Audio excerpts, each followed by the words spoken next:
Bagaimana cara kita dapat memberikan dukungan dan bimbingan kepada teman seiman yang sedang mengalami kesulitan atau cobaan dalam imannya?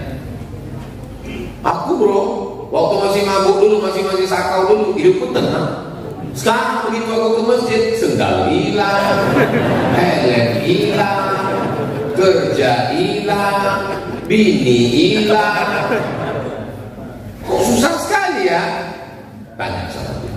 Jangan kita nasihati. Orang kalau diceramahi, egonya bangkit. Tanya dia. Sebutkan sama saya nabi-nabi yang gak ada ujian hidupnya. Nabi Ibrahim ketemu dengan bapak penyembah berhala, ketemu dengan umat penyembah bintang-bintang, dibakar dengan api, istrinya mau diambil, menikah dengan Sarah gak punya anak, nikah dengan Hajar gak punya anak, 86 tahun lahir anak, setelah dapat anak disuruh asingkan ke Baitullah dekat Ka'bah, setelah anak dewasa mau disembelih. Nabi Musa belum lagi lahir sudah ada razia, sampai lahir laki-laki sembelih, dihanyutkan ke Sungai Nil, tinggal di rumah Fir'aun. Setelah dewasa meninju dua masyarakat yang berkelahi, terusir dari istana, mengembala kambing 8 tahun, dikejar-kejar Fir'aun. Siapa yang tidak punya ujian? Dia diajak untuk berpikir, oh iya ya, Nabi Musa aja begitu, Nabi Muhammad apa lagi? Mereka ada yang penghuni surga, ujian hidupnya begitu, apalagi aku yang status belum jelas. Begitu cara kita. Jadi kita jelaskan, hubungan kita dengan Allah ini dibangun dengan dua. Yang pertama, husnuzon. Apapun yang diberikan Allah kepada kita, kita husnuzon. Saya husnuzon. Apa yang diberikan Allah pada saya, itulah yang terbaik. Ini kadang kita ini banyak, kita punya program, kita tidak serahkan pada Allah, tapi kita paksa Allah untuk ikut kita. Ini anak-anak muda nih yang lagi kuliah jatuh cinta, dipaksanya Allah untuk ikut. Ya Allah, aku senang jatuh cinta, tolong buat dia jatuh cinta pada. Kalau dia belum punya calon, jadikan aku calon. Kalau dia sudah punya calon, matikan calon. Doa apa ini? Maksa Tuhan. Malaikat yang dengar doamu itu, kata malaikat, matikan aja ini. Kata Allah, jangan.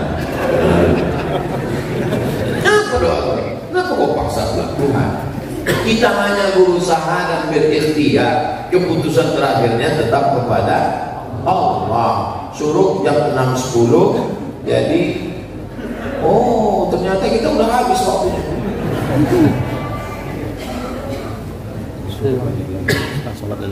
Sampai sholat sunat isya.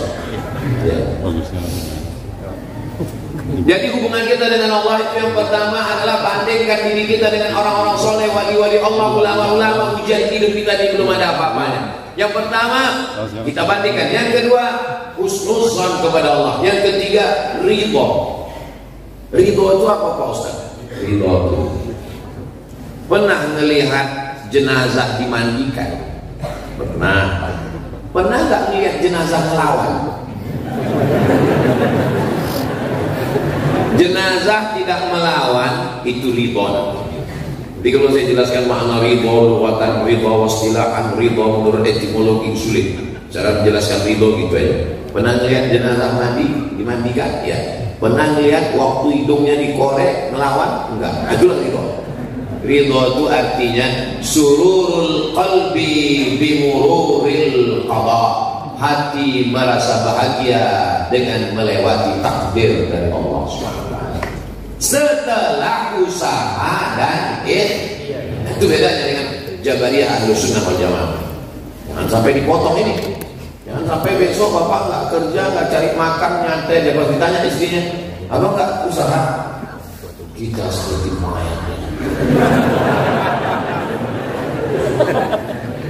Bukan ridho, goblok.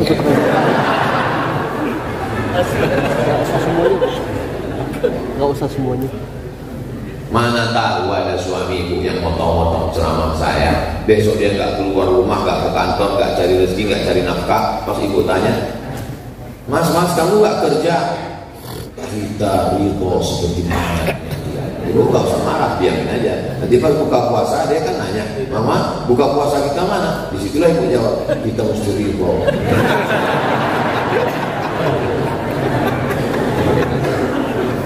Izin bertanya Ustaz, sebagai anak dan murid, pendapat mana yang harus kita utamakan? Pendapat orang tua atau guru kita? Lihat dulu orang tuanya. Orang tuanya setan. Anak dipaksanya nikah dengan donatur yang belum tentu jelas untuk membangunkan kelas. Anak suci, bersih, gak pernah pacaran, hafal Quran, dinikahkan dengan orang yang tidak jelas, menipu, pembohong. Itu orang tua yang tidak patut dipatuhi. Tapi karena anak ini ingin berbakti, akhirnya nikah. Nikahnya nikah siri lagi, tidak jelas surat nikahnya. Istri pertama mau laki-laki ini supaya bapaknya. Akhirnya dia merasa, aku tidak pernah buat dosa, kenapa ujian hidupku begitu berat? Itulah sekelumit dari film yang berjudul Perjalanan Pembuktian Cinta. Allah di bioskop-bioskop. Saya belum nonton, baru ketemu sama saudaranya mendengar ceritanya itu. Allah luar biasa, dan itu true story, diambil dari kisah nyata. Dan potong kirim ke Rini Reza. Mantap lah total ya. Kalau orang tuanya beriman kepada Allah, jadi begini. Ini suami, ini istri. Allah tidak bertempat. Allah mewujud bila makan. Allah ada tanpa tempat. Kalau menunjuk itu hanya sebagai perumpamaan. Ini suami, ini istri. Tujuan mencari ridho Allah. Dia semakin dekat kepada Allah nanti semakin dekat atau makin jauh? Makin dekat. Ini ridho Allah. Suami berjalan menuju ridho Allah, istri juga berjalan menuju ridho Allah. Dia makin dekat atau makin jauh? Makin dekat. Begitu juga dengan guru dan orang tua. Guru di sini, orang tua di sini. Dua-duanya mencari ridho Allah. Kalau mereka sama-sama berjalan, makin dekat atau makin jauh? Makin dekat. Jadi kalau ada orang tua yang jauh dari guru, guru jauh dari orang tua, berarti mereka bukan mencari ridho Allah. Mencari ridho siapa nggak tahu, bisa jadi mencari ridho orang. Mohon maaf Pak Haji.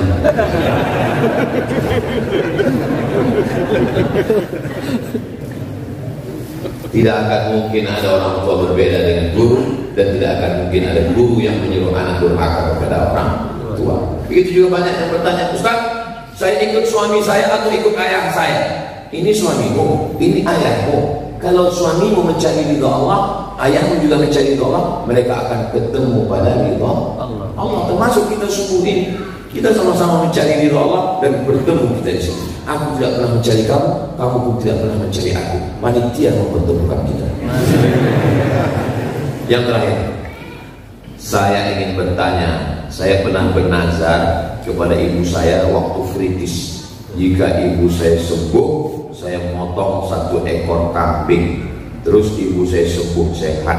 Tapi jangka waktu seminggu ibu saya sakit lagi dan meninggal dunia. Apakah nazar itu berlaku? Berlaku, karena dia sempat sehat. Kita kan nazarnya sempat sehat. Jadi kata kunci keywordnya adalah sehat. Jadi bernazar. Sebetulnya nazar itu mengeluarkan uang orang yang bakhil. Nazar itu orang bakhil gak mau keluar uang kecuali melalui nazar. Dia mau beribadah, tapi dia tahu menawar dulu dengan Allah. Ya Allah, aku mau ini potong kambing, tapi luluskan dulu anak. Kalau nggak lulus sampai mati aku nggak akan potong kambing.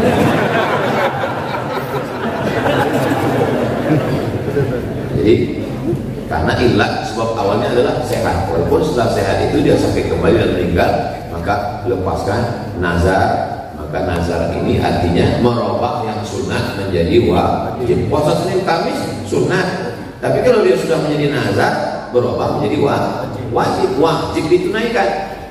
Man maka siapa yang mati, wa alaihi siyamun punya utang, nazar, puasa, soal ahli warisnya melaksanakan. Maka jangan iming-iming janji-janji. Mudah sekali banyak orang bernazar. Janji nazar ini, janji nazar ini, janji nazar ini. Tapi begitu terwujud, lupa. Seperti pilkada aja.